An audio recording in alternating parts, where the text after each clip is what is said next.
guys. Glad to have you tonight. Part of a Sweet Spot Message. Remember, man, this is all about you finding your sweet spot in life and you connecting with what God has for you.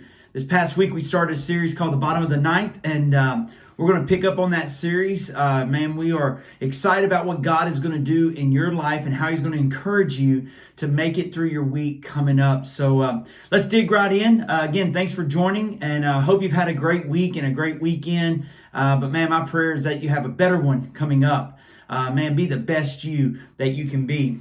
And so we're in the bottom of the ninth. We're in the story of Shadrach, Meshach, and Abednego. We're in the bottom of the ninth. Man, the home team is down by 3 with 3 outs to go. Man, we find this in our life all the time where, man, in our life, we find that we are in crunch time, where it's time where we have to go or we don't go or where we give up or we give in. And that was the first thing we talked about, is that you can't give in just because that's the norm, because everybody else is doing it. Don't give in. Don't give up. Because in the bottom of the ninth, so many times teams give up because they feel like it's over. And even the fans begin to leave.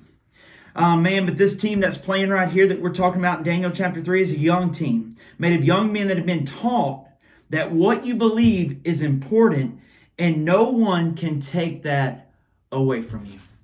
Man, you got to remember that when you believe in something so strongly, when you believe in God and you believe in the truths of God and you believe in the promises of God, you believe in what God has done for you, how He's redeemed you, people can't take that away. They can try, but they can't take that away. They have also been taught to stand for what they believe no matter what. And that's key. That's key even in our society today, that we stand for what we believe when we believe in the truth. And that's so important. So we're in the bottom of the ninth. Shadrach, Meshach, and Abednego did not enter the dugout. The way they entered the dugout was not in discouragement. They were encouraged. They were not ready to give up, but they came in ready to compete against the norm, meaning they were not going to give in to what everybody else was doing, giving up when they're behind, giving up when it becomes tough, giving up when it looks from our viewpoint that we're not going to win. They decided they were not going to do that. They came in the dugout. They were ready to compete. They knew that they still had a chance. Can I tell you something? You still have a chance in life. You still have a chance to keep going and to keep moving forward. So I want to encourage you to do that. I can hear it now as they enter the dugout. Come on, guys. The game's not over. We have a mountain to climb, and I know many have given up on us, but we can still do this. Can you hear those words ringing in the dugout? We have trained for moments like this. We have come too far to quit now. It may be only one game, but this game matters. Listen, don't give up in life. Don't give up in life. It might be only a small battle. It may be only a small task. It may not be big to other people, but it's big to you, and it matters. Don't give up now. And that's what they're saying. Don't give up. We've come too far to quit now. As a team, they get to choose against the norm and give it their all to the very end. And that's what a team, when they come in the dugout in the bottom of the ninth, they get to choose. Do we go with the norm or do we battle to the very end? They're saying, we can do this. We can do this. And listen, I can just tell you as a team, as a coach, what I could do right now. I would get all of them. I would motivate them. Then we'd get in a huddle, we'd place our hands together, and we'd go 1, 2, 3, Jesus. And we would know who we're fighting for and who we're battling with. And so today, you may find yourself in the bottom of the ninth. You may find yourself coming in the dugout, ready to give up on your marriage, ready to give up on your job, ready to give up on your children, ready to give up on your relationship with God, ready to give up. But listen, it's the bottom of the ninth. You still have a chance to win. Don't give up. This is your pep talk. This is your encouragement to keep going and to keep making it happen, to keep having hope, to realize you've come too far to quit now, to realize that it's not over yet. You still have a chance to win, especially with God on your side. So let's keep going in this story. As the other team watched from the other dugout and being on the field as they were warming up for their time to close out the game, they could hear the encouragement. They can feel that excitement that we're still going to have to play this game out. So here they are. They're thinking, hey, we've got this game in the bag. But then all of a sudden they hear this encouragement coming from the dugout. They hear this excitement. And from that excitement, the home team fans begin to rise a little bit. And they get excited. And now this team like, man, maybe we have to play. Maybe this is not going to be that easy. And so they were doing that. They begin shouting things. They begin saying, you might as well quit. You can't beat us. We have the right. We have you right where we want you. We don't even have to bring our ace in. We can just do it. Whatever we're doing right now is fine with us. We can just keep doing it this way because we've already beat you. So give up. Isn't that what the life tells us and the world tells us so many times? Just to give up? That there's no chance or there's no hope to keep going? Come on now, we can do this. You can do this. You can keep going. And don't let the enemy whisper those things or scream those things. There are people behind you. There are people supporting you. And there are people helping you make it to the end. Now the inning is set. It's time to play. First at bat is Shadrach. He's first at the plate. So let's pick up in Daniel chapter 3, verse 8 right here. It says, but some of the astrologers went to the king and informed on the Jews. They said to King Nebuchadnezzar, long live the king. You issued a decree requiring all to bow down and worship the gold statue when they hear the sound of all the instruments. That decree also states that those who refuse to obey must be thrown into a blazing furnace. So get it here? Here it is. If you refuse to go against the norm, if you refuse to go against what everybody else is doing, you are in trouble. People don't understand that. They don't get that. They don't know why you still want to fight. They don't know why you still want to go forward. And that's what they were saying here. That decree also states that those that refuse to obey must be thrown into a blazing furnace. But there are some Jews, Shadrach, Meshach, and Abednego, they're up next in the inning here, whom we have put in charge of the prophets of Babylon. They pay no attention to you, your majesty. They refuse to serve your gods and do not worship the gold statue you have set up. So there's the encouragement. There's these three guys that are going against the norm. There's these three guys that are saying, guess what? We are not going to give up. We still have a chance to win. Then Nebuchadnezzar flew into a rage and ordered that Shadrach, Meshach, and Abednego be brought before him. When they were brought in, Nebuchadnezzar said to them, is it true, Shadrach, Meshach, and Abednego, that you refuse to serve any gods or to worship the gold statue I've set up? What he's saying, is it true that you're willing to go against what everybody else is doing? Is it true that you're still going to stand on your beliefs? Is it true that you are not going to give in and you're going to stay encouraged and you're going to fight this battle? Is it true? It says, I will give you one more chance to bow down and worship the statue I have made. One more chance to give up here. Come on. Let's just give up. Let's don't even have that bat. Or let's don't even try to compete when we're at the bat. Let's just give up. That's what he's saying. When you hear the sound of all the musical instruments, I'll give you that chance. But if you refuse, you will be thrown immediately into the blazing furnace. And then what God will be able to rescue you from my power. Man, can you hear that? Can you hear what he's saying? That if you go against the norm, if you try to fight this battle, if you try to continue to compete, it's going to cost you.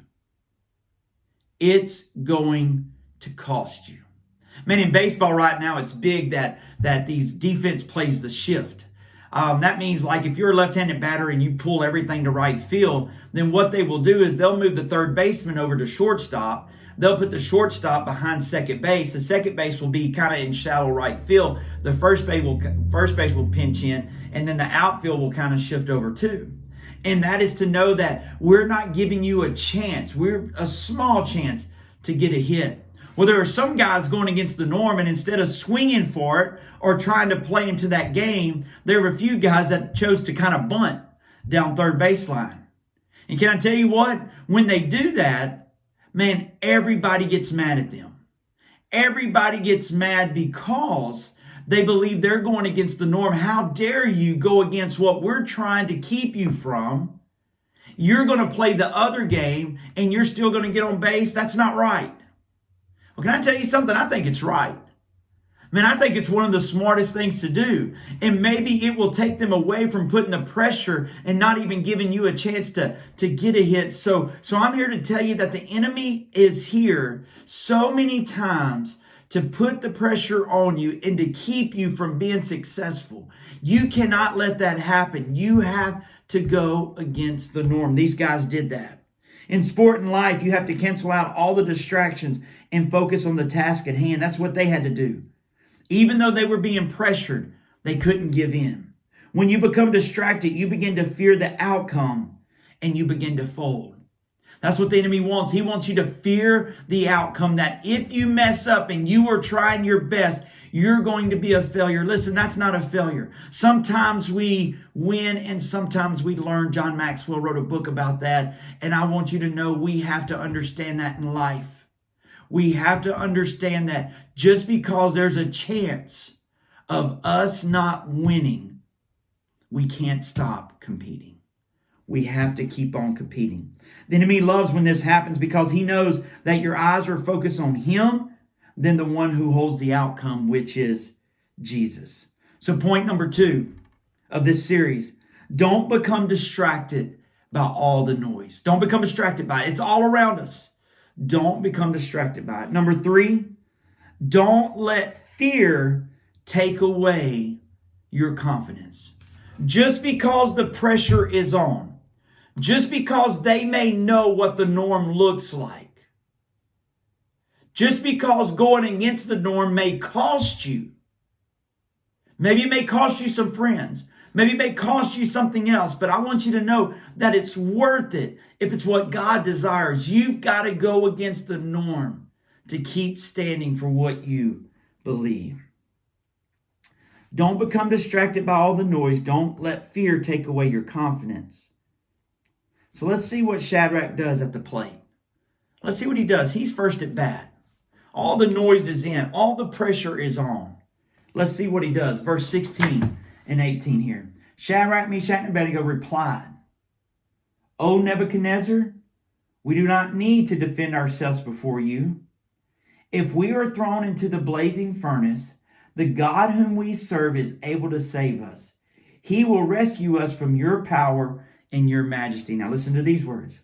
But even if he doesn't, we want to make it clear to you, your majesty, that we will never serve your gods or worship the gold statue you have set up. What are they saying? Even if we don't win, the next time we get up in the bottom night down by 3, we're still going to compete. And if we don't win that one, the next time we get in the bottom of the ninth and we're down by 3, we're still going to compete. We're still going to compete because we believe that we don't give up. We don't give in. We continue to compete because God is on our side. So what happens? Shadrach gets up. He battles at the plate. Ball 1. Strike 1. Boom. Rips a single into right field. He's on first base. Next up is Meshach. He battles at the plate. 2 balls. No strikes. Boom. He swings. Hits a ball over shortstop's head. Now a guy's at first and second. Third up is Abednego. He's at the plate. He battles. It's a 3-2 count. He fouls one off. He fouls another off. He fouls another off. Man, the pressure is on. Boom. He rips a hard single up the middle. Now the bases, they're loaded. And can I tell you something? When the bases is loaded, that means hope is alive. See, remember, they're down by 3. With one swing of the bat, one pitch, they can win the game now.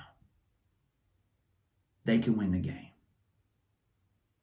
That's why you don't give up. That's why you don't give in. Because there is always hope. You have to keep competing. Point number 4, even if we come up short, we are still going to finish the game. Even if we come up short, we are still going to finish the game. Hey, the game's not over. We have the bases loaded, no outs. what's about to take place, you'll have to wait till next week. But in your life, don't become distracted by all the noise. Don't let fear take away your confidence. And have this mindset, even if we come up short, we're still going to finish the game. Let's pray. Father, thank you. Thank you for hope. Thank you for encouragement. Thank you that we can have that together. We are stronger together. And God, I pray for each of us as we enter this week, God, that we will not get distracted by all the noise. We will not let fear take away our confidence. And God, we will have the mindset, even if we come up short, we'll still finish the game. We're competitors. God, you've called us to compete in this life. And God, man, we have a secret weapon, and his name is Jesus. And so, God, let us live by that truth and that promise that he gives us. If God be for us, who can be against us? Greater is he that is in me than he that is in the world. Thank you for that. We love you in Jesus' name. Amen. Listen, I want you to tackle your Monday in an exciting way. I want you to be excited about what God is going to do. And listen, even if some things are challenging, even if it feels like you're about to drown or you're about to lose at the last out here, listen, you're not. God is going to get you through. He is going to help you make it every step of the way. I can't wait for next week. Can't wait for the conclusion of what's going to happen. I'm excited about it. Base is loaded. Man, we're going to see the outcome that's going to take place in this story and in this game. In the same way in your life, if you don't give up, there's always a chance for God to show up in a big way and miracles to take place. So keep praying, keep fighting, keep battling. Be a true competitor in life. God bless you. Thank you for being a part. And 1, 2, 3, Jesus.